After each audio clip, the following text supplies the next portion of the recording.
At 7 minutes past noon, Vivian Blackwood fired Elias Rowe in the middle of the executive dining room, in front of engineers who had trusted him for years.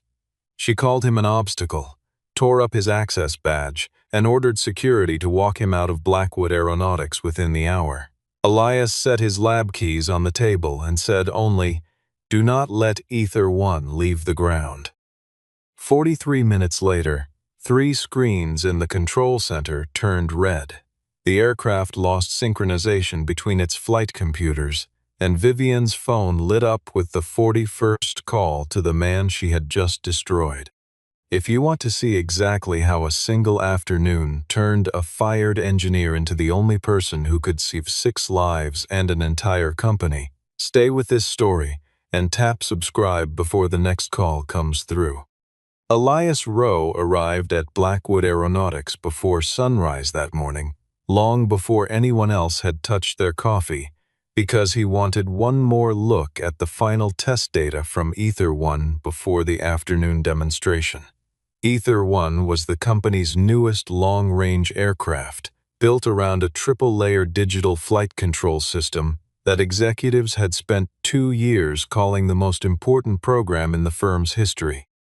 That same afternoon, Vivian planned to fly a delegation from a major international transport company, and if the flight went well, a contract worth $4.2 billion would be signed before the markets closed.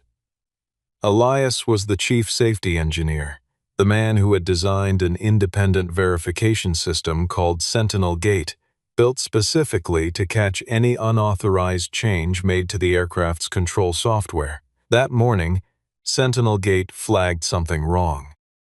A software package called Firmware 7.4 had been installed on the aircraft at 11:51 the night before, and its verification code did not match anything the safety team had approved.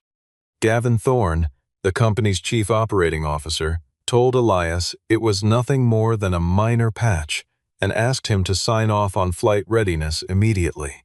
Elias refused because the update had never gone through thermal stress testing, signal interference testing, or backup computer failover testing, the 3 checks that stood between a working aircraft and a guessing one. Gavin warned him that his stubbornness could cost thousands of people their jobs if the contract fell apart. Elias answered quietly that one wrong signature could cost the company far more than that. Gavin leaned against the doorframe of the lab, arms folded, and reminded him that every other engineer on the floor had already signed off on smaller uncertainties without making a production out of it. Elias told him that other engineers agreeing with something did not make it correct, only common.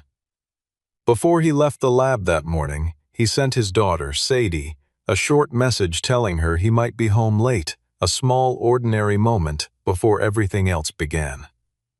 Gavin did not argue further. He simply picked up his phone, called Vivian directly, and told her that Elias S. was holding the entire deal hostage over what he called an unproven theory. Vivian listened to Gavin's account without asking a single question of her own safety team, a habit she had carried for years without ever seriously questioning it. To her, Gavin represented steadiness, the executive who always found a way to keep programs moving forward, no matter how many obstacles piled up along the way. She trusted his read of a situation more than she trusted the caution of engineers who, in her experience, tended to see risk everywhere they looked. Beneath that trust sat an old family expectation she rarely spoke about out loud, the sense that a Blackwood did not let hesitation cost the company a deal of this size. Her grandfather had built the company from a single hangar and 2 second-hand aircraft, and every generation since had been measured against that legacy. Vivian had spent her entire career trying to prove she belonged at the head of that legacy rather than simply inheriting a chair with her family name already carved into it. By noon, Vivian had assembled the executive team, senior engineers, and the visiting client representatives in the same dining room where the fate of the company would soon be decided. Elias was summoned under the pretense of resolving a technical disagreement. Vivienne placed the readiness form in front of him and told him to sign it there, in front of everyone, without further delay. Elias explained calmly that firmware 7.4 could cause the aircraft's 3 flight computers to report 3 different altitude readings the moment the system switched to backup power. Gavin interrupted, calling the warning an unproven guess dressed up as caution, and reminded the room that Elias had once requested a 6-week delay on the very same program, a fact he twisted to make Elias sound like a man dragging his feet on purpose. Vivienne asked him directly whether he could guarantee the aircraft would fail. Elias told her he did not need a guarantee that it would fail, only the honesty to admit he could not guarantee it was safe, and that admitting that was the entire point of his job. The client representatives shifted in their seats, exchanging glances that made it clear they were quietly reconsidering the confidence they had walked in with that morning. Vivienne felt the room tilting away from her, the deal she had spent months courting suddenly hanging on the calm, unshaken words of a man she outranked by every measure that mattered inside the building. To her, standing in front of a client who controlled billions of dollars in future orders, the answer felt like a public challenge to her authority rather than a warning worth hearing. She accused him of letting personal caution cloud his judgment at the worst possible moment. Elias reminded her that caution was not a flaw in his job description. It was the entire reason the position existed in the first place. Vivienne's voice hardened as she told him that engineers who could not adapt to the pace of the business had no place shaping its future. At 7 minutes past noon exactly, she fired him on the spot and ordered security to collect his badge, her words landing flat and final across a room that had gone completely silent. A few engineers lowered their eyes to the table, none of them willing to speak in his defense, though more than one of them had privately shared his concerns the week before. Elias did not raise his voice or ask for a second chance. He simply set his lab keys down, looked directly at Vivienne, and told her that she could fire him, but she should not let Aether One take off. Vivienne answered that a company could not be run by a man who had just been dismissed, and Gavin immediately instructed the flight crew to proceed exactly as scheduled, eager to close the matter before anyone else in the room found the courage to speak up. The elevator doors closed behind Elias, and 12 minutes later, Aether One began rolling toward the runway. He had no way of knowing that Gavin had quietly disabled part of the Sentinel gate system so it would not automatically block the flight. On board were Mara Quinn, the company's lead test pilot, a co-pilot, 2 flight engineers, and 3 client representatives who had flown in to witness the demonstration firsthand. Vivienne stayed behind in the control center to monitor the flight from the ground, confident the crisis had ended the moment Elias walked out the door. The aircraft lifted off at 16 minutes past noon under a clear afternoon sky, and for the first 3 minutes, everything appeared completely normal. Then flight computer number 2 began reporting altitude readings that disagreed with the other 2 systems, small at first, then growing wider with every passing second. The aircraft had not lost control, but it had begun flickering between its normal operating mode and a defensive backup mode meant only for genuine emergencies. Inside the control center, a junior engineer noticed that Sentinel Gate had, despite being partially disabled, still logged the unauthorized firmware installation in its background records, a quiet trail no one had thought to erase in time. Vivienne stood near the main console, arms crossed, still telling herself that the disagreement between screens was nothing more than routine calibration noise, the kind every new aircraft produced during its early hours of flight. At 19 minutes past noon, 3 primary monitoring screens turned red at almost the same instant, and the calm in the room evaporated all at once. Mara radioed down that the autopilot had disengaged on its own and a synchronization warning had appeared across the cockpit displays. Her voice remained level, trained through years of handling exactly this kind of pressure, but the words themselves left no room for reassurance. Gavin assured Vivienne that a pilot of Mara's experience could manage the aircraft manually without any trouble, his tone smooth in a way that suddenly struck several people in the room as rehearsed rather than reassuring. One of the flight engineers quietly pulled up the maintenance log from the previous night and noticed the installation timestamp for the very first time. But the technical team uncovered something far more dangerous buried in the data. If the aircraft's power system shifted to its backup supply while the 3 flight computers remained out of agreement, the entire range of pilot commands could become severely restricted at the worst possible moment. Vivienne demanded the testing file for firmware 7.4 and was told, to her disbelief, that no such file existed. Gavin claimed Elias had simply never finished it. A young engineer, gathering more courage than his position usually allowed, spoke up and said Elias could not have finished it because Gavin had ordered the firmware installed before testing had even been scheduled to begin. Vivienne turned pale and demanded someone call Elias immediately. The first call went out at 20 minutes past noon. Elias saw her name appear on his screen and let it ring through to silence. After the way she had treated him less than an hour earlier, he assumed she was only calling to pressure him into signing away his own liability before the company's lawyers got involved. High above the city, Ether One received a command to shift onto its backup power system, and for several agonizing seconds, it simply refused to respond. Vivienne kept calling while her staff scrambled to find anyone who could take Elias's place.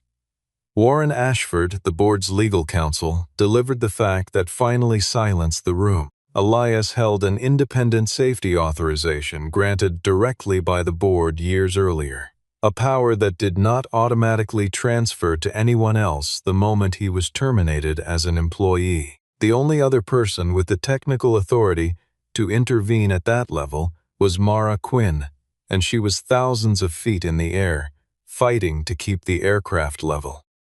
No one could simply borrow Elias's credentials or forge his signature without violating federal aviation law, and even if they could, what the company actually needed was not a password. It needed his understanding of how Sentinel Gate had been built and how to isolate a failing computer without shutting down the 2 that were still working correctly.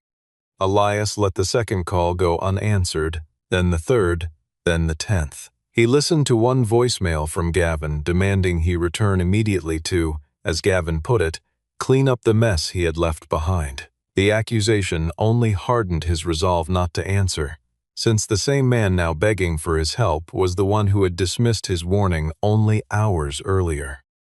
He pulled his car into a small diner near the airport, ordered black coffee he never touched, and opened his personal laptop to review a backup copy of flight data he was authorized to keep as part of the company's own safety protocol. His hands were steady even as his stomach tightened with every new line of data that confirmed what he had feared that morning. Reading through it, he realized with a cold certainty that Ether One had been allowed to take off despite the fact that Sentinel Gate had never actually cleared it for flight. For a brief moment, he considered simply letting the company face the consequences of ignoring him, a thought he dismissed almost as quickly as it arrived, because 6 people who had nothing to do with the decision were still somewhere above the clouds. He placed a call to the board's independent safety reporting line, a channel built specifically to bypass any single executive who might try to bury a warning, though he still had not spoken to Vivienne directly. Outside the window of the diner, a waitress refilled cups at other tables, entirely unaware that the man in the corner booth held information that could determine whether an aircraft full of strangers made it home. Inside the control center, the call count climbed past 18, then 25, then 33. Word of the incident began leaking out, and Blackwood's stock price started sliding within minutes.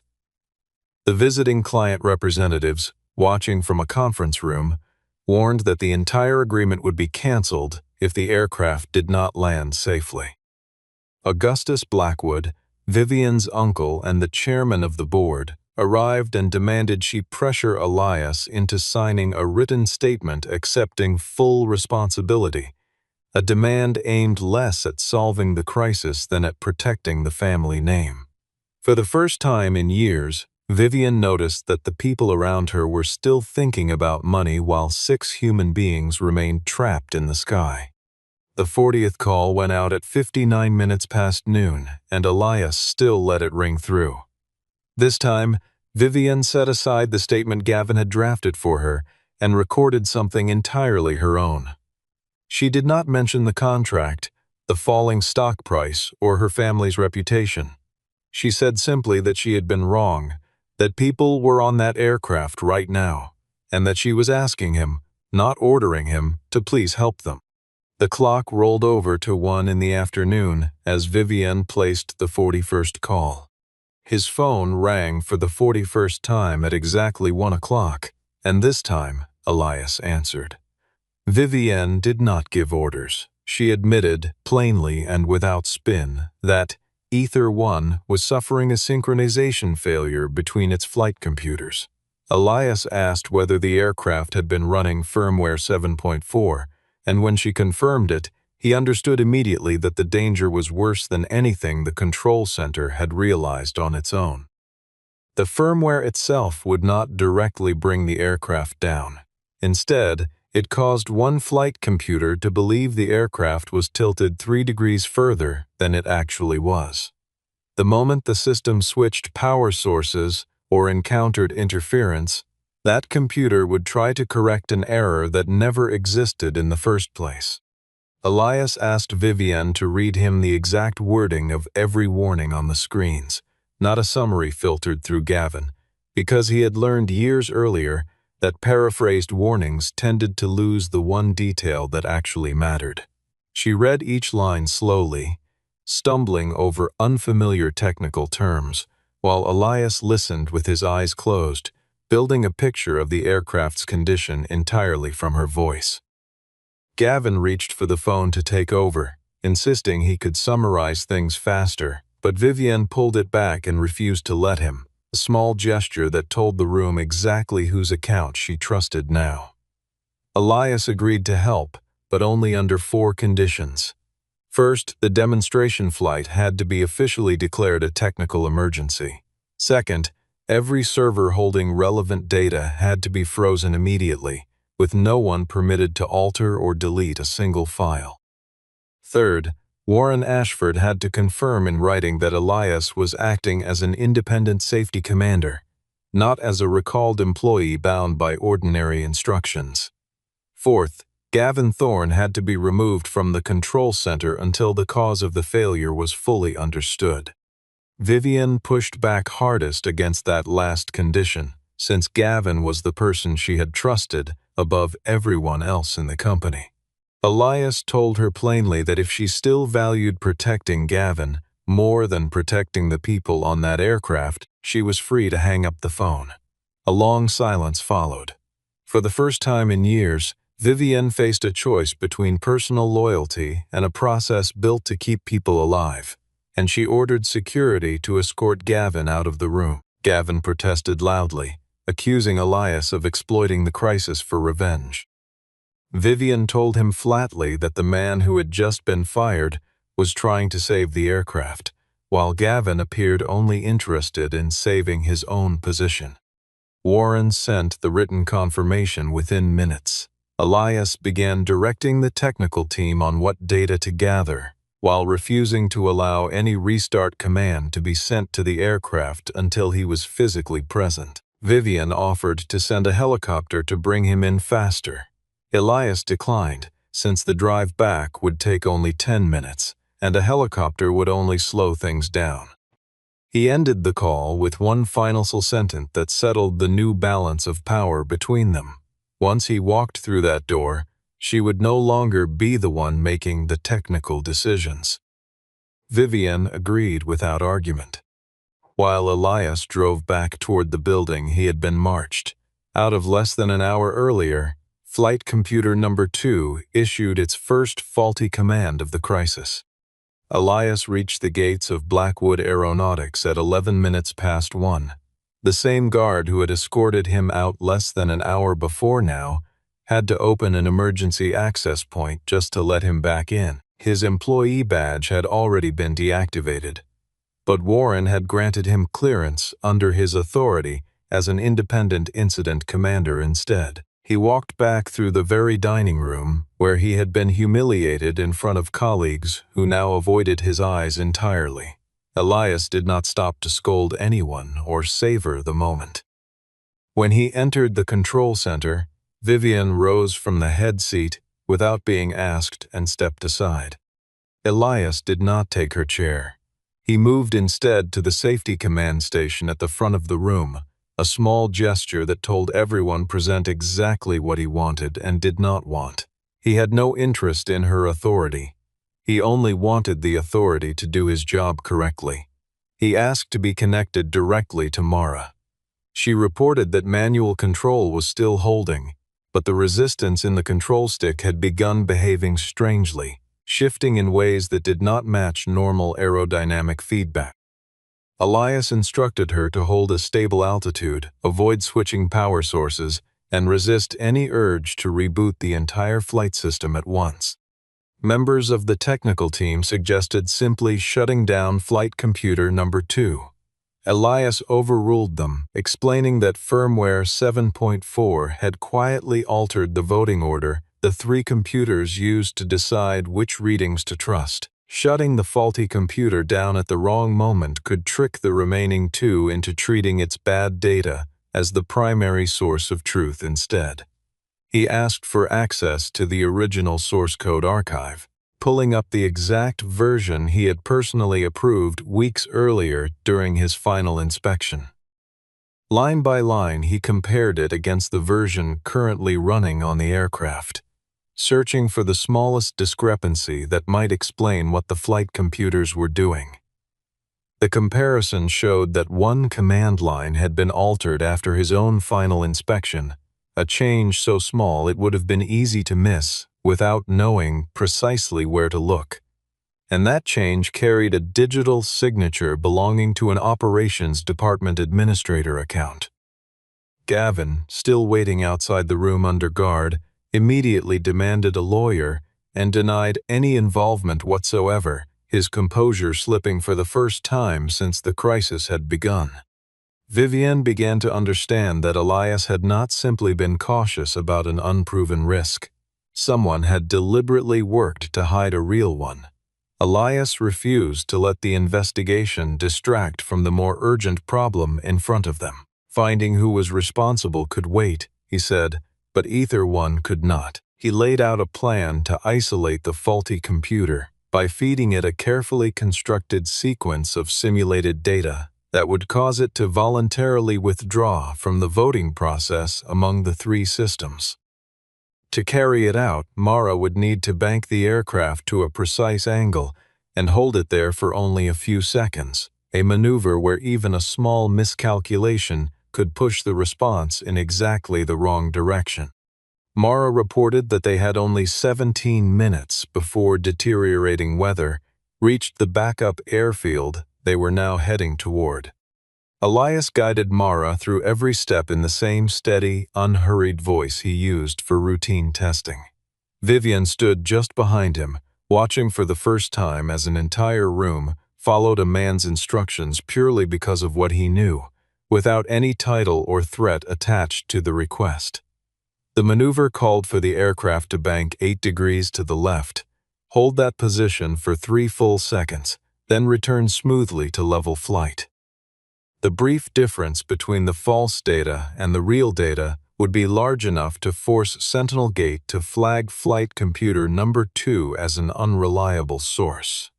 The first attempt failed when signal interference shortened the hold time by half a second, and the warning lights across the panel flipped from yellow to red. The client representatives seated in the cabin began to panic, but Mara calmly asked everyone to remain in their seats and stay still, her voice carrying the same steady discipline that had earned her a reputation as the best test pilot the company had ever employed. Elias took responsibility for the miscalculation without hesitation and adjusted the command sequence before the next attempt, refusing to let anyone else absorb blame for a decision that had been his to make. Vivian asked whether there was any other option available to them, her question quieter than anything she had said all afternoon. He told her honestly that the aircraft could attempt a landing under a severely restricted control mode, but the runway ahead of them was too short to safely support that configuration. She understood, in that moment, standing beside the man she had fired only hours earlier, that there was no hidden button that made every risk disappear. Every choice they had left still carried some danger with it, and the only real difference now was whether the people making those choices were honest about the danger or not. On the second attempt, Mara held the exact angle required, and Sentinel Gate successfully isolated Flight Computer Number 2 from the voting system. The aircraft was not yet fully normal, but the two remaining computers were now in complete agreement with each other. Ether 1 began its descent toward the backup airfield as planned. When the landing gear extension command was sent, a new warning appeared on the power distribution system. Gavin, it turned out, had approved a replacement power converter from a supplier that had never been formally certified, and the substitution meant the power transfer was running slower than industry standard required. Elias had no choice but to instruct Mara to extend the landing gear in stages rather than all at once, a workaround that bought safety at the cost of additional time. Every extra second mattered as the storm system continued closing in on the airfield. Vivian stood in silence as she began to grasp exactly how many small shortcuts, taken one after another over recent months, had quietly stacked up into this single afternoon. Finally, all three landing gear indicator lights turned green in sequence. Ether 1 touched down safely at 2:06 in the afternoon. The control center erupted in relief, but Elias simply removed his headset and requested that the aircraft be sealed off immediately for a full investigation. Just as everyone in the room believed the crisis had finally ended, Warren discovered that someone was attempting to remotely erase data from the company servers. The cybersecurity team managed to sever the server connection before the deletion could finish. The command had originated from a company tablet assigned directly to Gavin Thorne. Gavin insisted his device credentials had been stolen, though no one in the room seemed inclined to believe him. Augustus Blackwood pushed hard to keep the entire episode quiet, worried above all about protecting the falling stock price.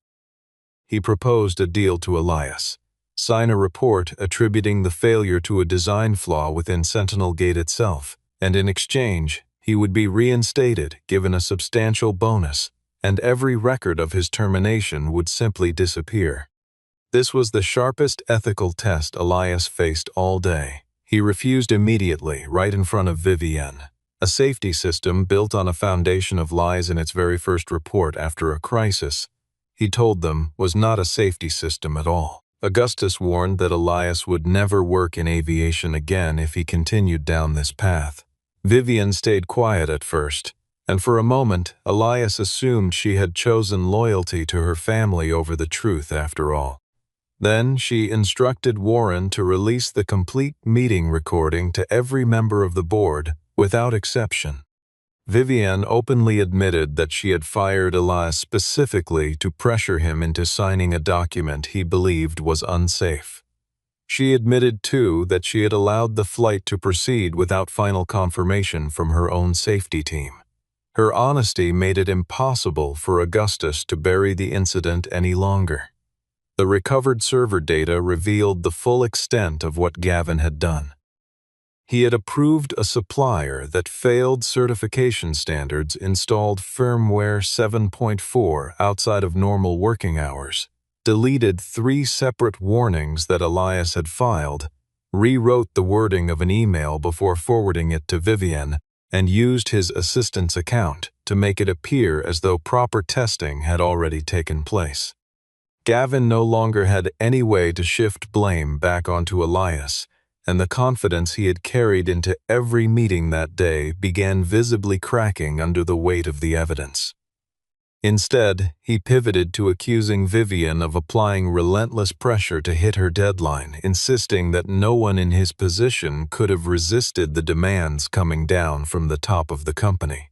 Vivian did not deny it, refusing to reach for the easy comfort of pretending her own conduct had been faultless. She said her pressure never gave him the right to falsify data, but she acknowledged that the environment she created had made it easier for him to believe. Results mattered more than truth, an admission that cost her visibly in front of the very board members she needed to convince of her judgment. Warren compiled the recovered records into a formal timeline, laying out each decision Gavin had made in the hours before the flight. Beside the exact moment Elias had first raised his objection. The gap between the two told its own story, without anyone needing to add commentary. Augustus studied the timeline in silence, his earlier confidence in controlling the narrative fading, as he realized how thoroughly the digital trail contradicted every version of events he had hoped to present to the board.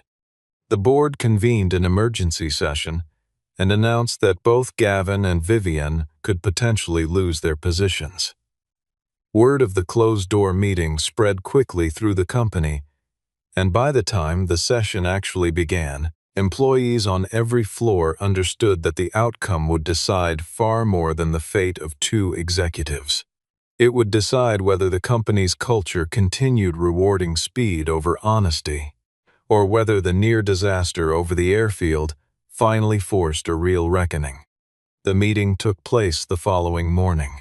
Augustus proposed removing Vivian from her role while allowing Gavin to remain temporarily as an advisor during the ongoing investigation, a plan designed mainly to shield the board's own cost-cutting decisions behind a single scapegoat. Warren stood and read aloud a rarely used provision buried within the company's governance charter.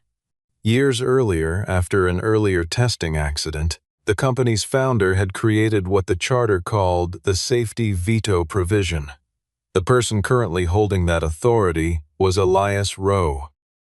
If Elias formally declared that leadership had created a systemic pattern of danger, every ongoing test flight would be suspended immediately, and the company's insurance coverage could be placed on hold.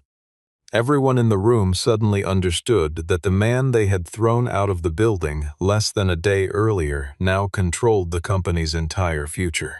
Augustus offered to install Elias as interim chief executive on the spot, his tone shifting overnight from dismissive to almost desperate. Elias declined, explaining that he was an engineer, not someone equipped to run the company's finances, and that trading one poor fit of authority for another would not fix what had actually gone wrong. Augustus pressed further, urging him to declare Vivian the sole cause of everything that had gone wrong, painting a version of events that would leave the board's own decisions conveniently untouched. Elias had every personal reason to agree with him. The memory of standing in that dining room, humiliated in front of colleagues, was still fresh enough to sting. Instead, he laid out the facts as he actually saw them, refusing to let anger write a story that the evidence did not support. Vivian had fired him wrongfully, he acknowledged, and she had placed her production schedule above proper safety procedure. But once she understood that human lives were genuinely at risk, she had handed control to the person best equipped to handle it. She had frozen the data, removed Gavin from the control center, and publicly accepted responsibility for her part in the disaster. Augustus, by contrast, had spent the hours after landing trying to cover the entire episode up. Elias concluded that the failure was not the fault of one person alone, but the product of a company culture that had quietly rewarded silence for far too long. Gavin was suspended and his file was handed over to federal investigators. Augustus was asked to step down as chairman for the duration of the audit. The board asked Elias one final question: should Vivian Blackwood remain as chief executive at all? Vivian offered no defense and made no plea for mercy. She told Elias plainly that if he recommended her removal, she would accept it without a fight. Elias reminded the room of the exact moment she had torn up his badge in front of the entire staff. He told her that her greatest failure had never been a lack of technical knowledge, but her belief that power meant she never had to listen. Even so, he did not push for her immediate removal. Instead, he laid out 6 conditions for her to remain in her position. The company would establish an independent safety council reporting directly to the board, insulated from the daily pressure of production schedules and quarterly targets. No executive would be permitted to alter flight software without 2 separate technical signatures. A deliberate barrier meant to make it impossible for any single person to quietly override a warning again. Every safety warning would be archived outside of the standard operational system, where it could not be quietly buried. Preserved in a record no executive could reach into and rewrite. Anyone who reported a risk would receive absolute protection from retaliation, a guarantee written into policy rather than left as an informal promise. Vivian herself would be required to publicly accept responsibility in front of the entire staff, not behind closed doors where the admission would mean little to the people who had actually witnessed her decision. And Elias would retain the authority to halt any test program at will, an authority the chief executive could never unilaterally revoke, ensuring that the next warning, whenever it came, would never again depend on 41 phone calls to be taken seriously. Warren read each condition aloud for the official record, and one by one, board members nodded their approval, some out of genuine conviction, others simply relieved that the company had a path forward that did not end in public collapse. Vivian signed the document without asking for a single word to be softened, aware that any hesitation now would confirm every doubt Elias still carried about her. She understood that trust, once broken in front of an entire staff, could not be repaired with a private signature alone. It would have to be rebuilt in full view of the same people who had watched it break. Vivian accepted every single condition without hesitation. Augustus mocked Elias for what he called weakness, arguing that he had wasted a perfect opportunity to destroy her career entirely. Elias answered simply that he had not saved that aircraft in order to earn the right to ruin another person afterward. The board voted to keep Vivian in place under 12 months of formal oversight. Elias was named chairman of the new Independent Safety Council and granted a long-term equity stake, a benefit written openly into the board's resolution rather than hidden as a quiet payoff for silence. One task still remained for Vivian, facing the very employees who had watched her fire Elias in that same room. Vivian gathered the entire staff in the executive dining room where she had once fired him, choosing the same exact spot rather than a stage built by the communications department. There were no press cameras, no polished script, nothing performative about it. She stood precisely where Elias had once stood and told the room, without softening a word of it, that he had been right to refuse that signature, that she had used her authority to humiliate someone for telling her the truth, and that a safe landing did not erase the wrongness of the decision that nearly prevented it. She apologized to Elias directly in front of every person watching, her voice steady even though the room around her had gone completely still. He accepted the apology, but made clear that acceptance was not the same as saying the matter was fully settled. Trust in an industry like aviation, he explained, was never rebuilt through words alone, but through thousands of correct decisions made one after another over time, long after anyone remembered this particular afternoon. A few engineers near the back of the room exchanged glances, the same ones who had once lowered their eyes rather than speak up on his behalf. Several of them stepped forward, one at a time, and admitted their own part in what had happened, describing the moments they had privately agreed with Elias, but said nothing out loud for fear of standing out. Elias did not blame them individually, understanding better than most how easily silence could feel like the safer choice in a room built around hierarchy. He insisted only that fear of losing a job could never again be used as an excuse to hide real danger, and that from this point forward, speaking up would be treated as loyalty to the company rather than defiance of it. Vivian listened to each admission without interrupting, aware that rebuilding a culture required more patience than rebuilding a single relationship ever would. Vivian handed Elias back an access badge, freshly printed, the plastic still warm from the machine. It no longer read Chief Engineer. His new title read Independent Chief of Flight Safety, a role that had not existed anywhere in the company 24 hours earlier. Elias studied the badge for a moment, turning it over once in his hand before clipping it to his jacket, and said he would carry it for as long as the company continued letting the truth pass through every door inside it. Vivian nodded, understanding the badge was not a gift, but a standard she would now be held to for as long as she remained in her position. There was no embrace, no dramatic reconciliation scene, no music swelling behind either of them. Only a handshake offered and returned between two equals who understood exactly what the other had cost and what the other had saved. A year later, Ether One completed its full testing program from the beginning and earned genuine certification for safe commercial flight, a process that took far longer than the original schedule had ever allowed for, but produced a result no one inside the company needed to defend. The $4.2 billion contract was finally signed, months later than originally planned, but this time it rested on data no one had reason to distrust, verified line by a team no single executive could quietly override. Gavin Thorne faced a criminal investigation and was permanently barred from any future involvement with the company's projects, his name quietly removed from every internal document that once carried it. Augustus Blackwood resigned from the board entirely, choosing to step away rather than answer further questions about how long he had known and how little he had done about it. Vivian remained chief executive, though her approach to leadership had visibly changed in ways that longtime employees noticed almost immediately. Before every major decision now, she made a habit of asking her safety team what she might still be missing.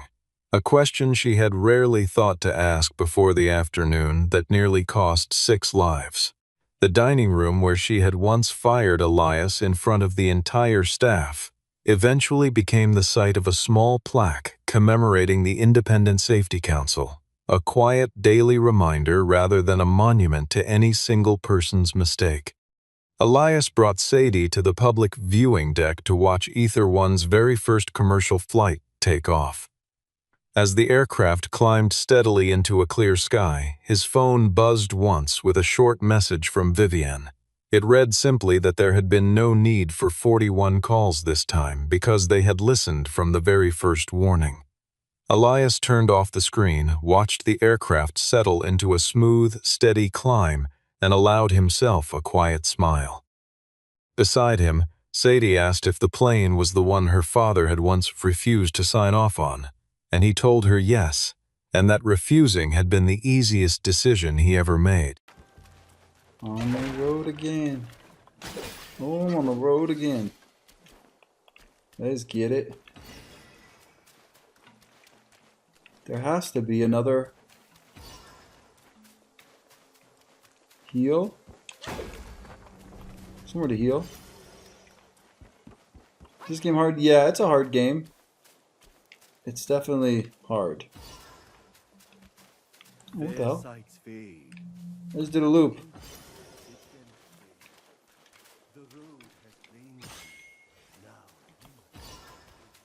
Huh? Which way did I come?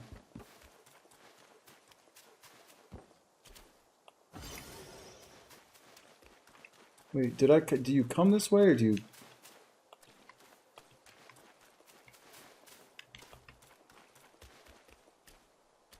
We already went that way. Right? Damn, bro, I don't know.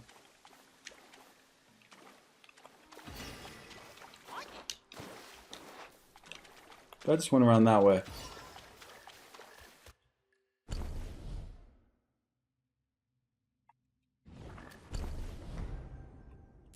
The map? Oh shit. I always forget about the map, bro. This doesn't even help me that much.